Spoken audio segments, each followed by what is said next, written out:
The mare stomped twice before Jack even got his hand on the barn door. That alone was enough to put a knot in his gut. Animals sense things: storms, danger, trouble, and late November wind was already slicing through his coat as if urging him to turn back. He lifted his lantern anyway, squinting as the light pushed weakly against the dark. A storm was rolling in. He could smell it, cold iron in the air, sharp enough to taste. His mare let out a low, uneasy whinny from her stall. Jack stepped inside the barn, expecting the usual smells of hay and leather. They were there, but underneath something else. Something tight, something scared.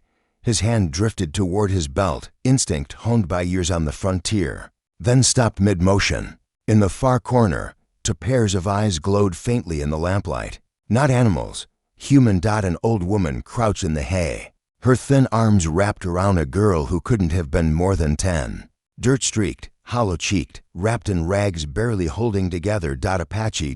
Jack went still. The woman didn't flinch or beg. She just held his stare with a quiet, bone-deep dignity that hit harder than any threat. The girl clutched a tiny carved wooden horse, worn smooth like it had been held a long time. Maybe through fear, maybe through miles of running, they'd been in his barn for days. He could see it in the way they sagged against the wall, more shadows than people. The woman's face was a map of suffering, creases cut deep as canyon lines, but her eyes were steady. No hatred, just exhaustion. A mother's determination thinning into desperation. Jack breathed out slow, set the lantern down between them, lifted his hands where they could see them, empty, open. "How long you been here?" His voice came out rougher than he meant. For a long moment, there was nothing but wind clawing at the barn walls. Then the woman's throat worked. 3 days. Her English was broken, careful. The girl swayed, barely conscious, and Jack noticed the trembling hands, the sunken cheeks. 3 days with no food, and probably starving long before that. "Storm's coming," he said quietly. "No one's traveling tonight." Her eyes narrowed, searching him for the trick, the danger. He knew that look. He'd seen it in Sarah's eyes toward the end when pain had taught her to expect more pain. The child's knees buckled. That decided it. Jack shrugged off his coat, moved slowly across the barn. The woman tensed, but she didn't stop him when he wrapped the coat around the girl. She weighed practically nothing when he lifted her, just breath and bones, and a faint hope. "Someone might help this time. My name's Jack Brennan," he said softly.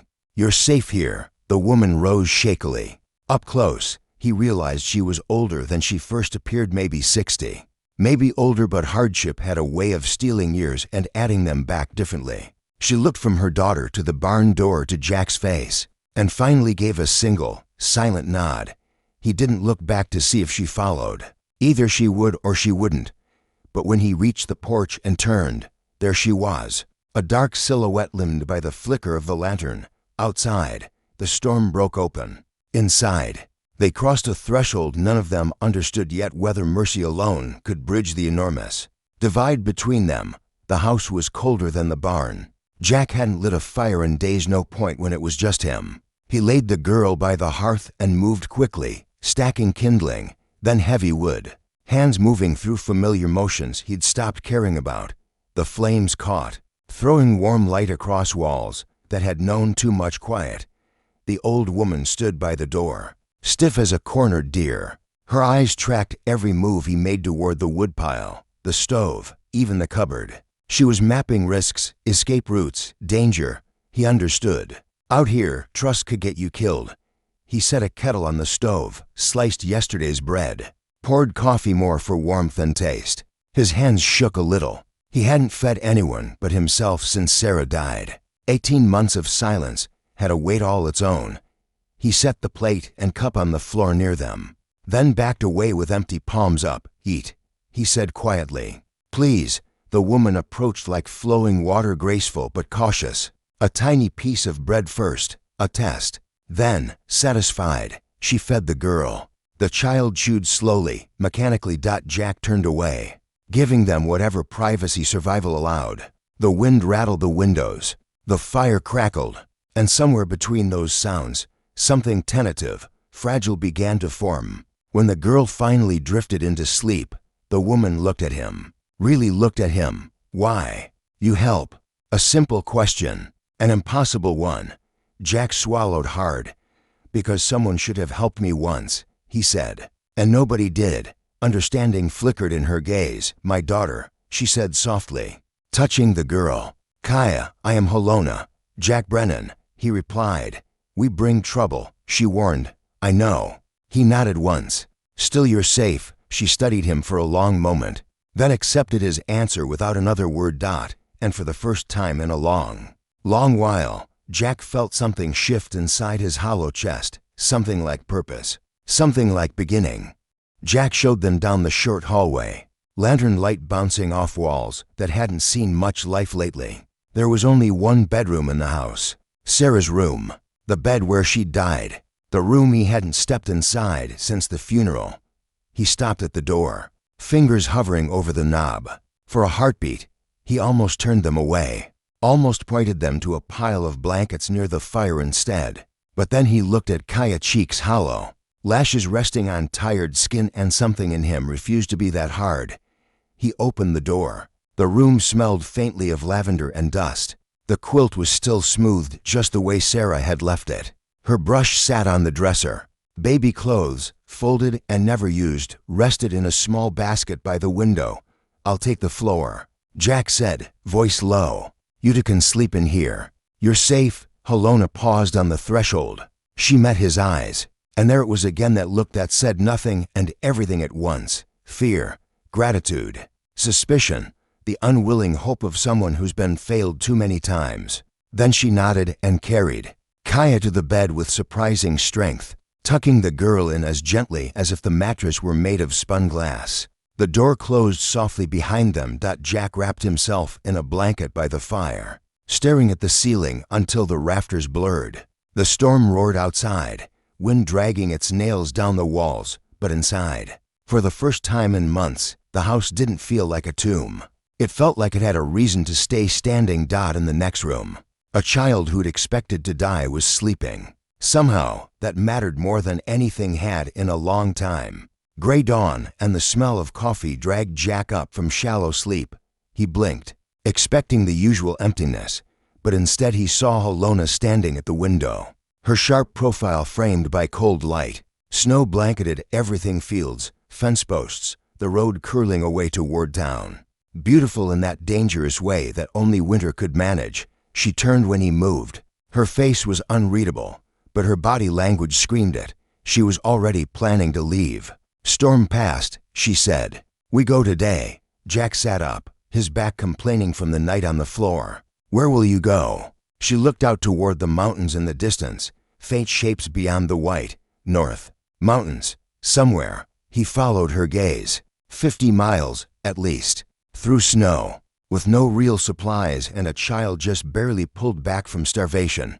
You won't make it, he said simply, moving toward the stove. We made it here, she replied. Barely. He poured coffee and handed her a cup. She hesitated, then took it. The warmth fogged the air between them. How long you been running? He asked. Her jaw tightened. The words came out flat, like she'd already told the story in her head 100 times. Husband dead. 2 winters ago. Then officials come. Say Kaya must go to school. Far school. White school. She stared into the coffee. I know what happens at those schools. Jack did too. Everyone had heard the stories, even if folks tried not to talk about them. Children taken for their own good. Names stripped away. Language forbidden. Punishments handed out for being who they were. Some kids never came back. The ones who did, broken in ways you couldn't see from the outside. How long since you left? Jack asked. 6 weeks. Maybe 7. She shrugged one shoulder. We walk at night. Hide in day. Food. Gone. Halona lifted her eyes to his. We were coming here to die. Your barn was warm. Seemed good place.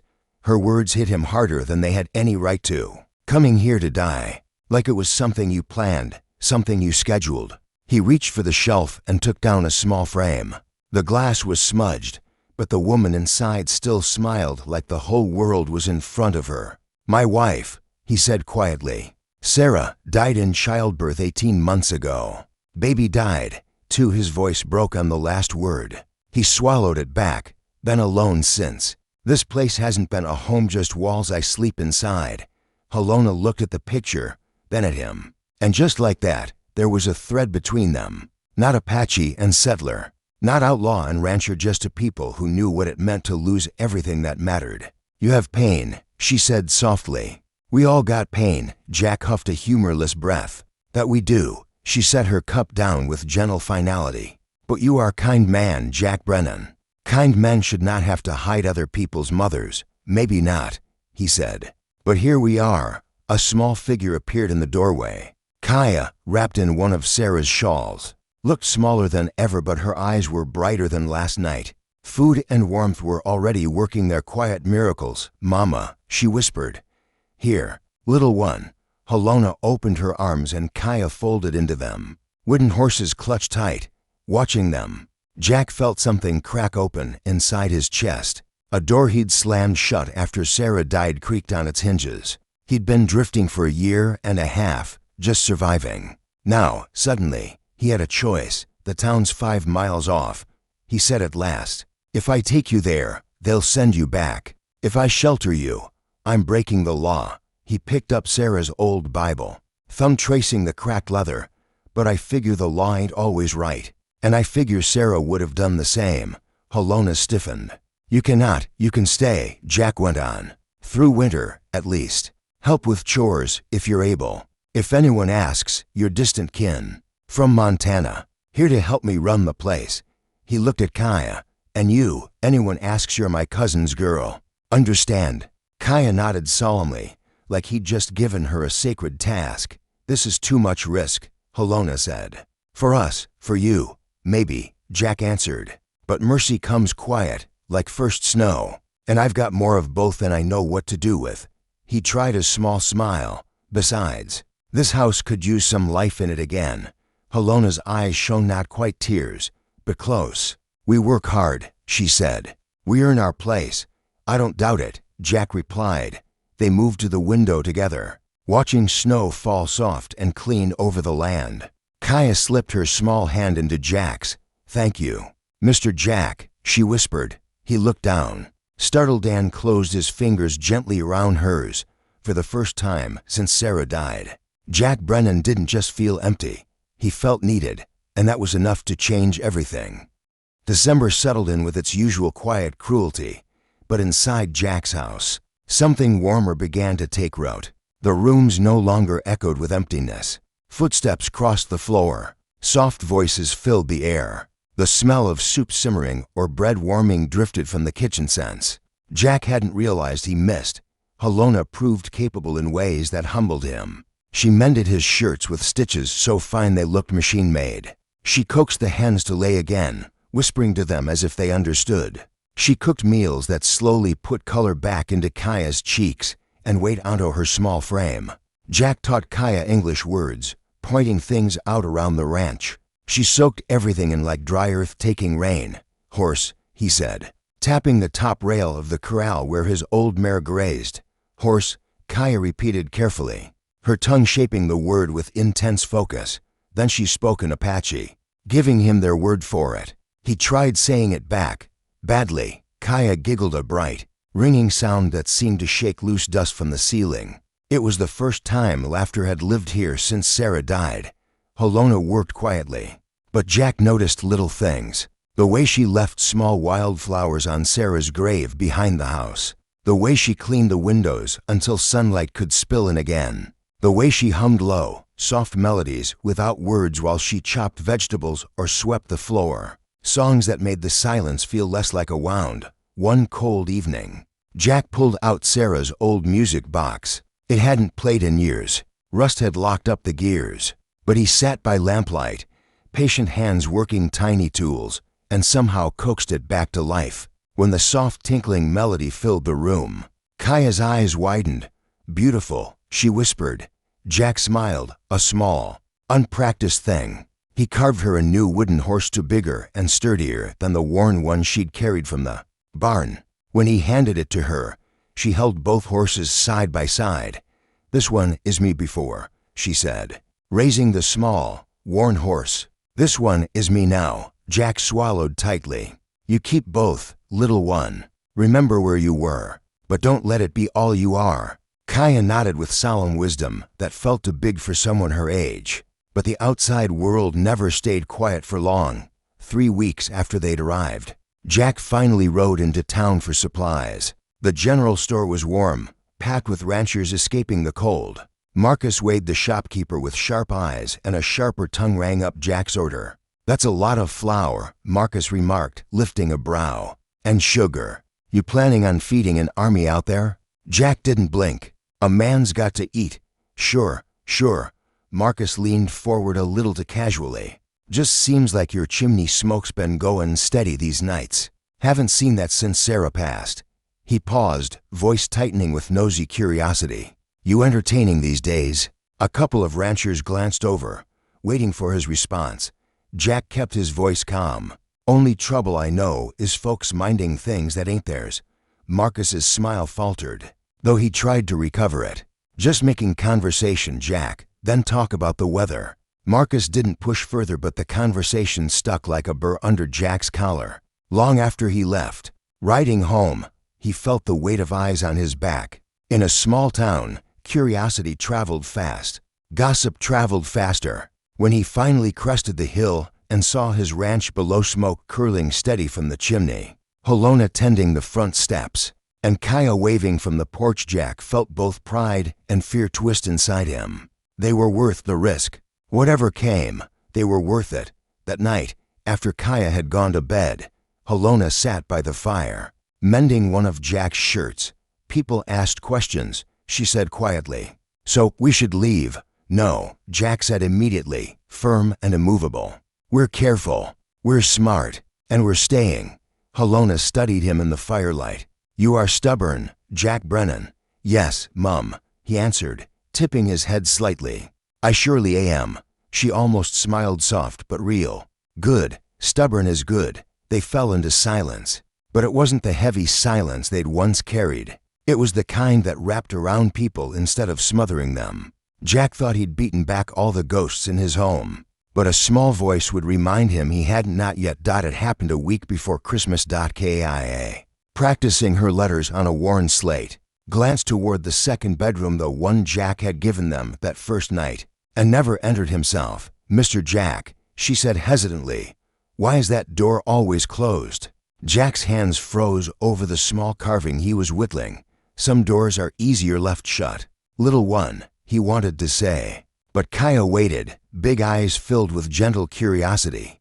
Helona placed a hand on her daughter's shoulder. "Kaya, it's all right," Jack interrupted, though his voice was low and raw. He set the carving down. His throat tightened. "That was my wife's room," he said. "Where she died. Where our baby died. I haven't opened it since." Kaya's face softened with a kind of understanding no child should ever need. Helona spoke gently. "You miss them every day." Jack nodded once.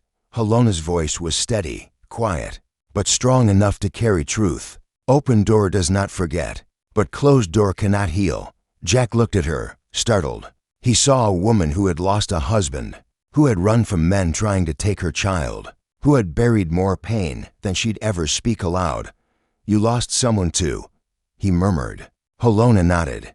"My husband. Winter's sickness. I watched him die. 3 days. Could not save him." Her hands shook as she continued mending, but her voice stayed even. "We do not die with them, Jack Brennan. We carry them. We keep walking.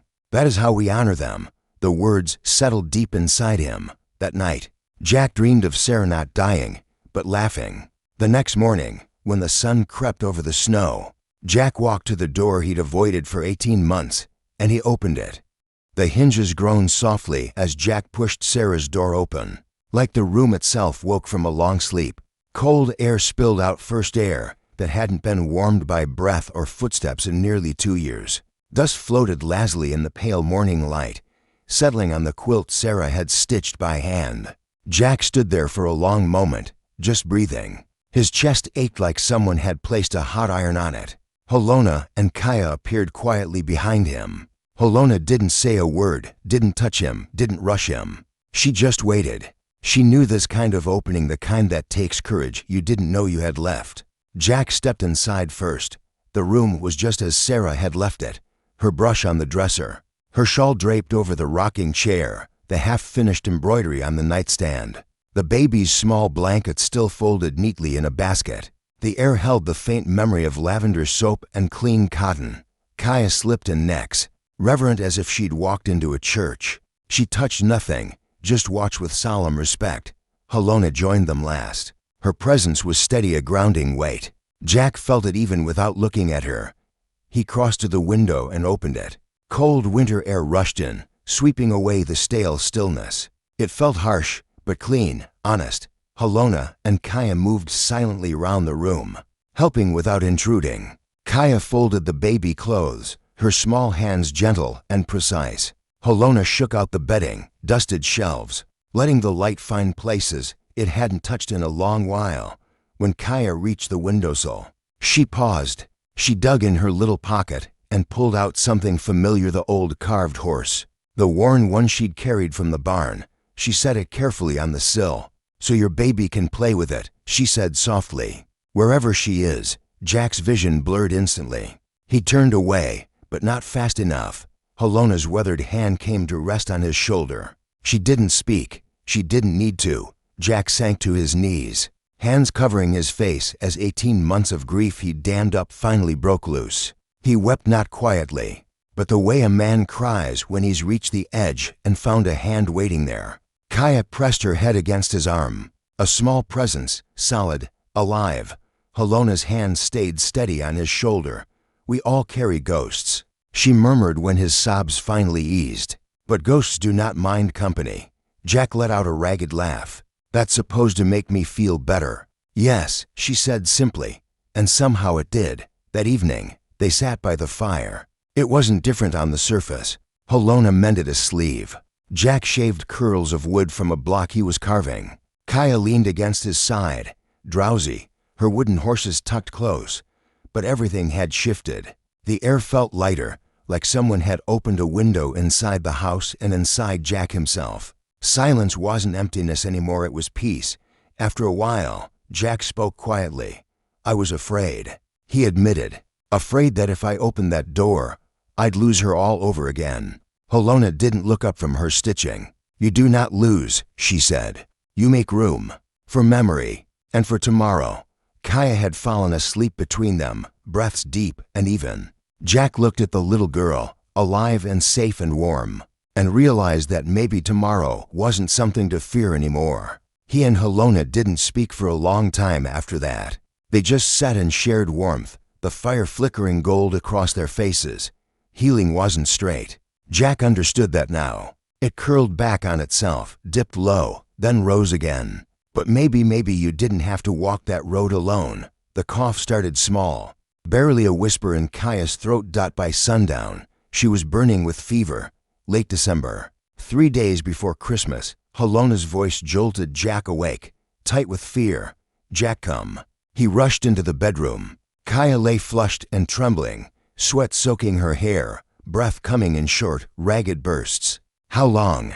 he demanded. "Started this morning." Small cough now.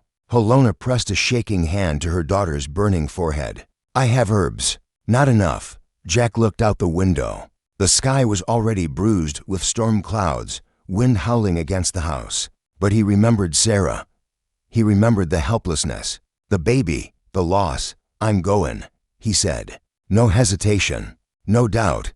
He threw on his coat, saddled the mare, and rode into the growing storm. Snow slapped his face, stung his eyes, turned the road into a swirl of white. Every mile felt like 10, but he pushed on, for Kaya, for the little family he didn't know he was allowed to have.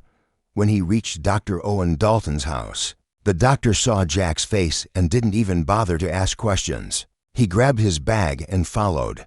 The ride back was a battle against nature itself, but they made it half-frozen, trembling, desperate. The doctor went straight to work. Pneumonia. Likely. Dangerous. The next 3 days would decide everything.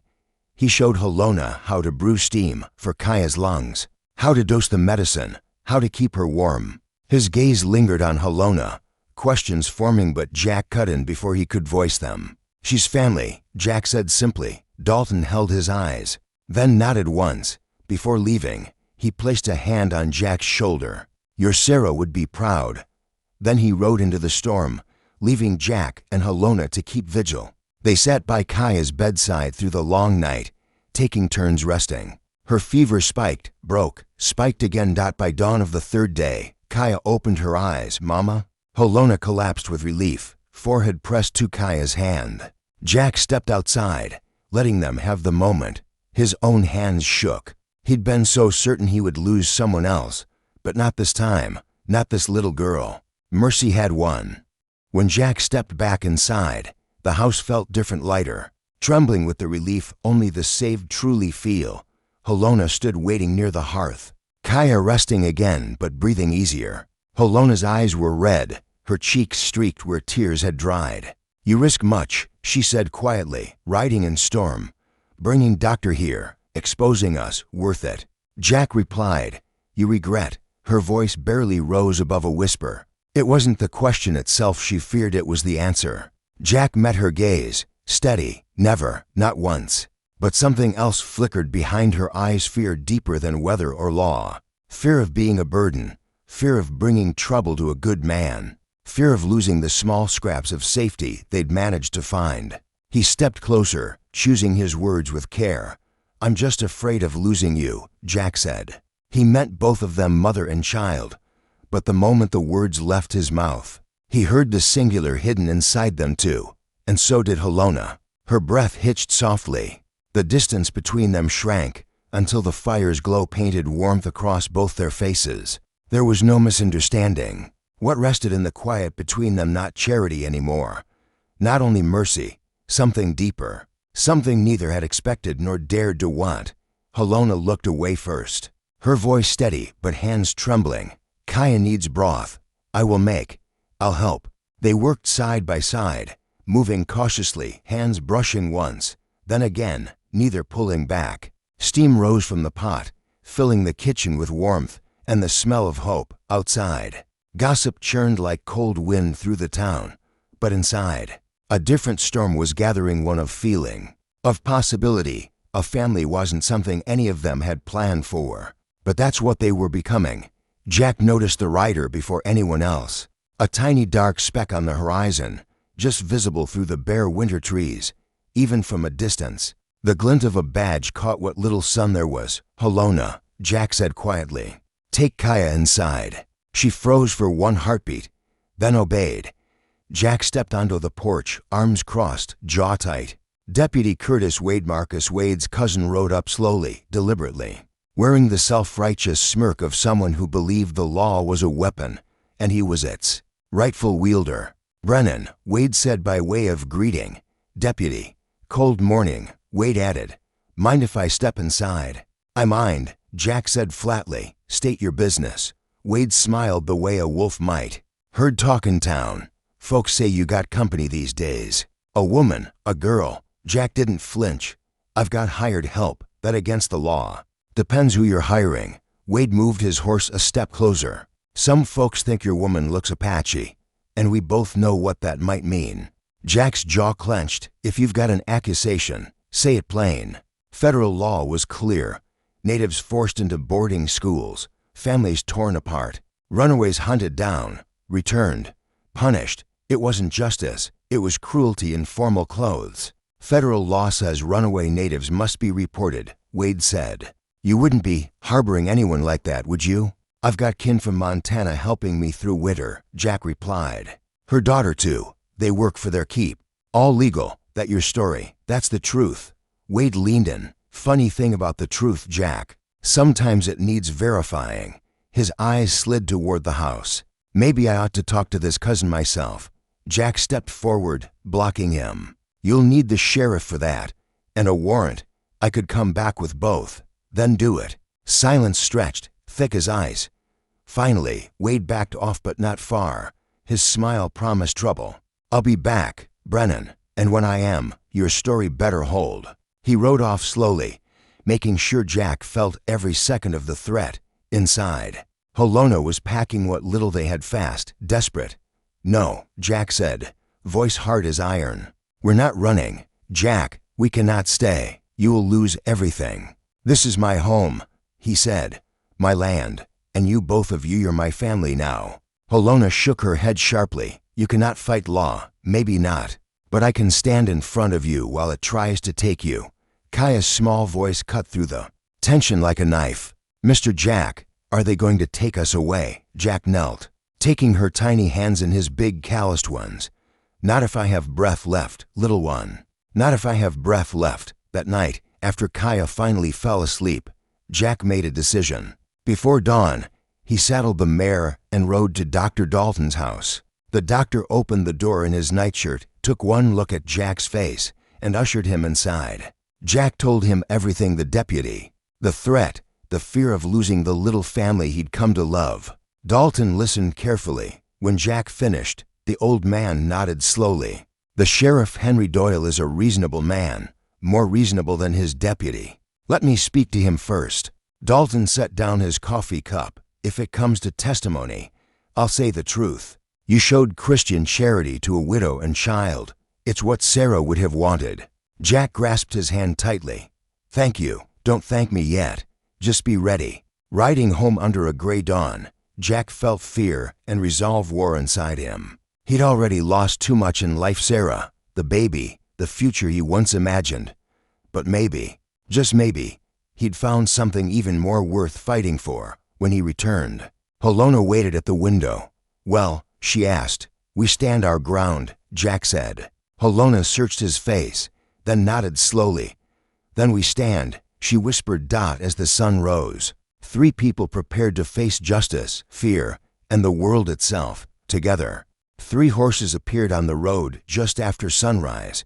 Snow crunched beneath their hooves, the sound carrying across the cold morning like a warning drumbeat. Jack stood on the porch, spine straight, arms folded, Halona and Kaya just behind him. Sheriff Henry Doyle led the approach, 60, weathered, steady-eyed. A man who knew the land and the people on it. A fair man, if not always a gentle one. Beside him rode Deputy Curtis Wade, stiff with triumph, already imagining the glory of dragging runaways back into chains. Behind them came Dr. Dalton, his face unreadable, his presence a silent anchor.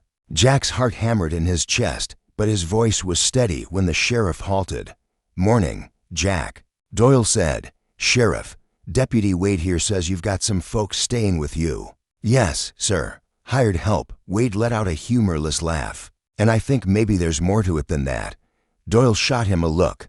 Deputy Wade thinks a lot of things. Wade's jaw twitched, but he held his tongue. Doyle continued. Mind if we come inside? Talk like civilized men. Jack hesitated only a beat. Running wasn't an option. Hiding was finished. He stepped aside and held the door open. The four of them entered the warm house. Halona stood by the hearth with Kaya tucked close to her side. She didn't step forward, didn't retreat either. Just stood there with quiet dignity, the kind born from surviving more than anyone should. Sheriff Doyle took in the scene with sharp, assessing eyes. Tell me how this came to be, he said to Jack. So Jack told him plain and truthful. How he'd found them starving in his barn. How he'd offered food and shelter. How they worked for their keep. Wade cut in sharply. She's Apache.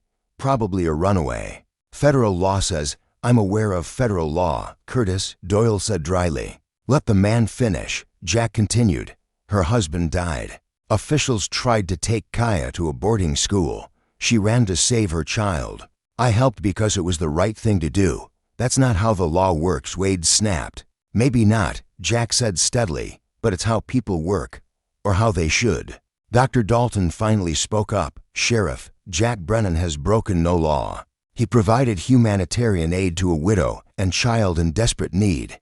If we punish basic Christian charity, what does that make us?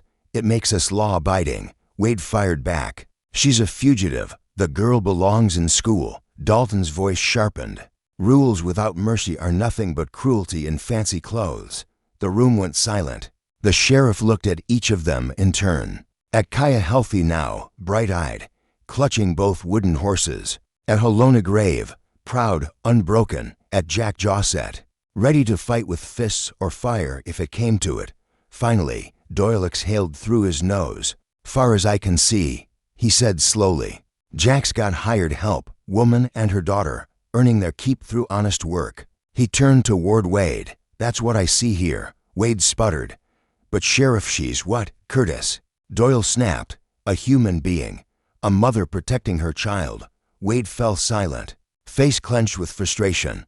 The sheriff tipped his hat toward Helona. Ma'am, you're welcome in this county, long as you keep the peace. Does that sit well with you? Helona swallowed, voice steady despite the emotion shimmering beneath. Yes, sir, we will. Good. Doyle nodded once and rose from the table. Jack, you'll want to make this official. Pay wages, keep a ledger, document their employment. Make it legal so nobody can touch you. I'll do that, Jack said. Then we're done here. He made for the door, then paused and glanced at Wade. Curtis, you got anything else to say? Wade's jaw flexed. No, sir. Then let's ride. They stepped outside. Kaya, mustering all her courage, peeked around the door and gave a shy wave. Sheriff Doyle smiled back, warm and tired. You take care, little miss. The three horses headed down the road. Snow stirred behind them, erasing their tracks almost instantly. Jack shut the door and leaned against it, heart thundering, the tension shaking out of his hands. Helona approached quietly. Her hand found his hesitant, then certain. We stay, she whispered. Jack looked at their joined hands, weathered, calloused, scarred by life, but warm, alive. We stay. He echoed.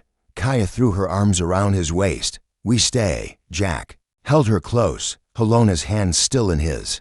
And for the first time in years since before grief carved him hollow, Jack finally believed in tomorrow. Outside, the law had spoken. Inside, mercy had won. And that made all the difference.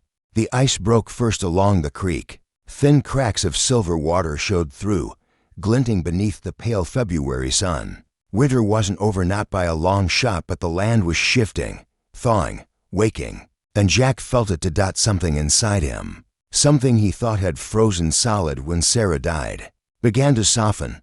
Late February eased into early March.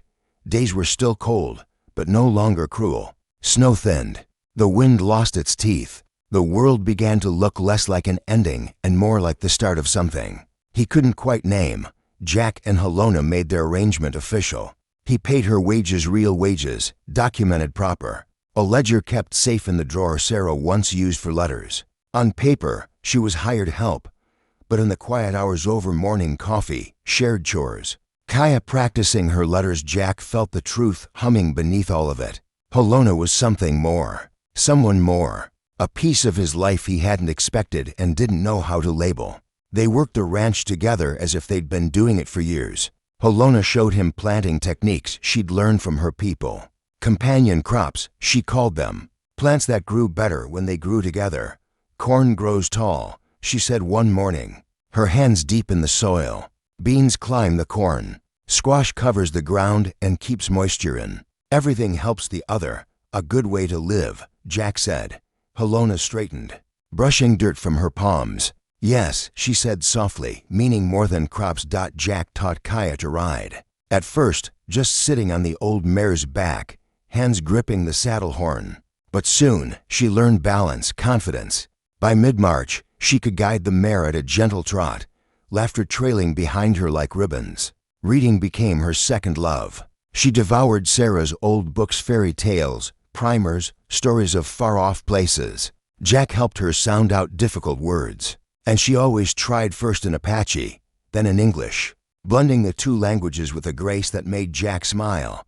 One Sunday morning, Jack surprised them. We're going to church. Helona looked up sharply from the hearth where she was warming breakfast. You think that is wise?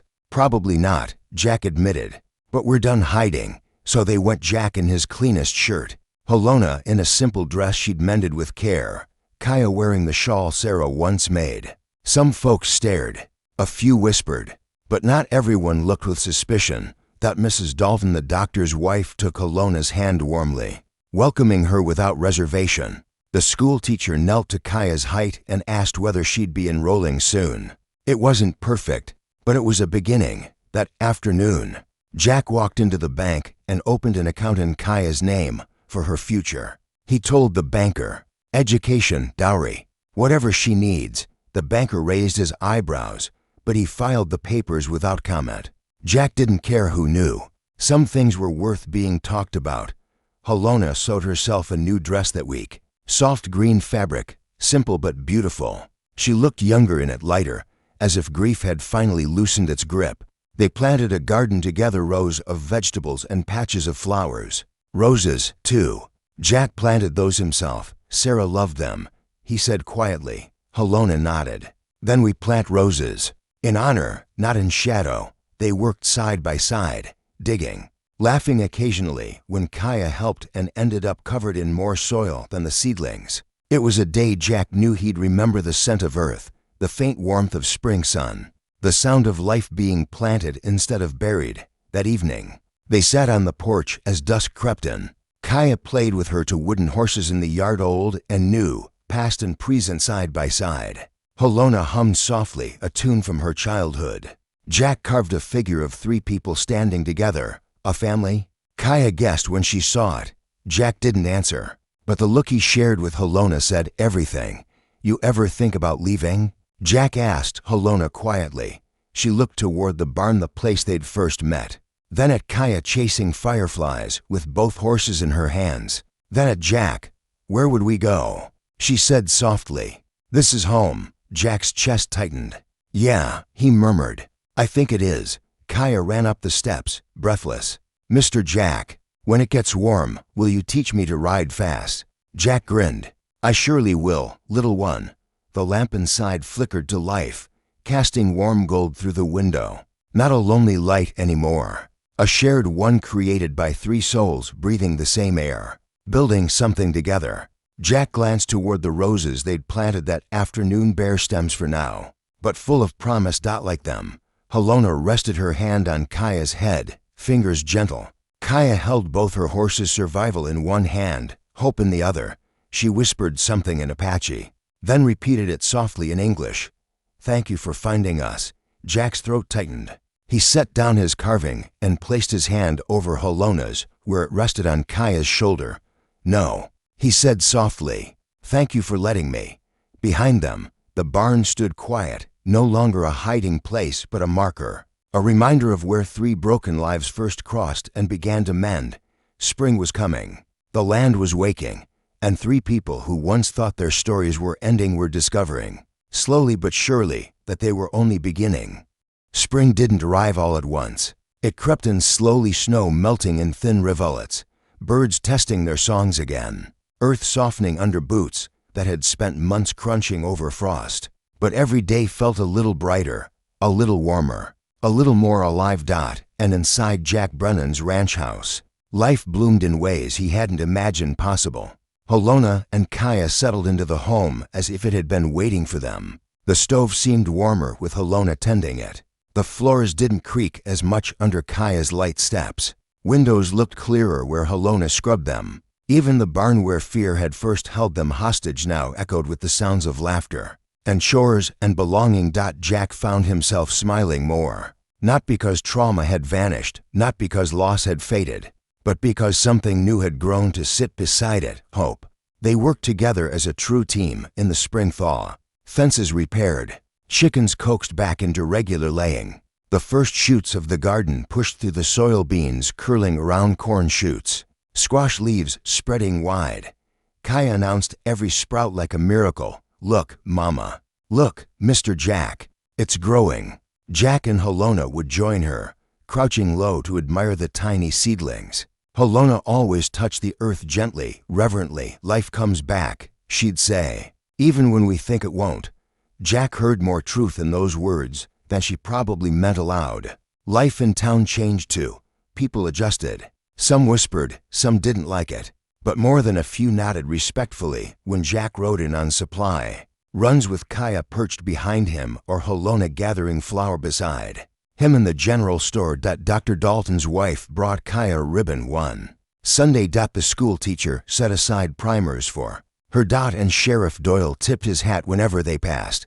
A few stubborn tongues still wagged, including the intolerable Marcus Wade. But for most folks, the combination of the sheriff's ruling and Jack Brennan's steady reputation settled matters. Community shapes itself around those who stand firm, and Jack stood firm. One afternoon in April, Jack and Halona were setting fence posts when a gust of wind swept across the field, carrying the scent of fresh grass and warm sun. Halona straightened, brushing her hair from her face. Storm coming? Jack asked. She shook her head. No, change coming. She didn't elaborate, but Jack felt it too. Kaya had just finished her alphabet work on the porch when she ran to them barefoot. "Mr. Jack," she called. "Mama said I can ride fast now. Can I, please?" Jack smiled. "Let's see how fast you can go." Moments later, she was atop the mare, legs short, posture determined, grin bright as noon sunlight. Jack walked beside her first, then jogged, then stepped back and let her take the lead. Kaya whooped with joy as the mare trotted across the yard. Halona watched with a mother's pride and a survivor's awe, her daughter blossoming in a life she never thought they'd get. "Thank you," Halona murmured, eyes still on Kaya. "For what?" Jack asked. "For giving her childhood back." Jack swallowed, unable to find any words that felt right, so he simply nodded. Sometimes the simplest answers were the truest. That evening, after chores, the three of them sat together on the porch. Kaya leaned against the railing, her wooden horses in her lap. Halona sat beside Jack, close enough that their shoulders touched from time to time, soft, natural. Without thought, the sky blazed gold and rose over the fields as day slipped into dusk. The new roses they'd planted were still bare stems, but buds were forming, small promises. Kaya played with her horses, one worn smooth, the other carved strong and new. "Mr. Jack," she said suddenly, "do you think roses remember when they were seeds?" Jack smiled. "I reckon everything remembers where it came from, little one. But that's not all it becomes." Kaya nodded, thoughtful in that quiet, wise way she had. She tucked both horses under her arms, leaned into Halona's side, and sighed softly. "I'm glad we're here," she murmured. "I'm glad we didn't die in the barn." Halona touched her daughter's cheek, emotion passing between them like warm light. Jack felt something swell painfully in his chest, a mix of gratitude, love, and the startling realization of just how close he'd come to missing all of this. Halona reached out and let her hand rest lightly on Jack's, a test. An offering. Jack closed his fingers around hers. Acceptance. Home. Family. Not spoken, but understood in the quiet the three of them shared. The last of the sun dipped behind the horizon. Fireflies blinked in the yard. The warm glow of the house lantern spilled onto the porch behind them. Kaya whispered a few words in Apache, soft as prayer. Then she repeated them in English, clear and sure. "Thank you for finding us." Jack's eyes burned with emotion. He reached out, pulling Kaya gently into his arms. Halona leaned into him as well. And under the soft, rising breath of spring, surrounded by new life and old sorrow finally learning how to coexist, Jack Brennan understood a truth he'd been too broken to see. Sometimes families aren't born, sometimes they're built, one act of unexpected mercy at a time.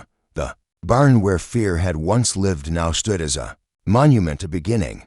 The land breathed again. The house was alive. And three people who once believed their stories were ending discovered, at last, that they were only just beginning.